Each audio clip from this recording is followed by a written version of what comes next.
Naglaan ang gobyerno probinsyal sa inisyatibo ni Governor Paulo Javier ng pondo para sa 17 na mga munisipalidad sa Antique para sa photovoltaic system bilang sagot sa buwanang bayarin sa kuryente ng bawat bayan. Klinika D3 Bio, nagaprotekta batok sa hypertension. Klinika D3 Bio. Ayon kay Governor Javier na sa tulong ng solar energy, mababawasan ang gastos ng bawat bayan kung saan ang savings na para sa kuryente ay ilalagay sa ibang programa o proyekto na makabenepisyo sa mga mamamayan katulad ng pambili ng gamot o dagdag na manpower.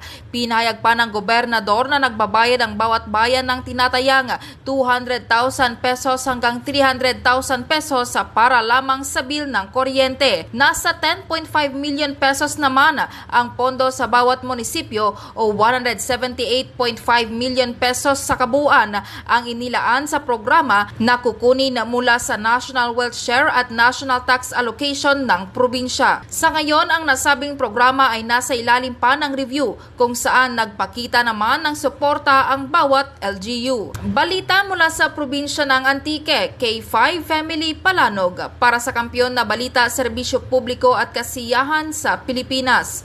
K5 News FM. Klinika D3 Bio, nagaprotekta batok sa hypertension. Klinika D3 Bio.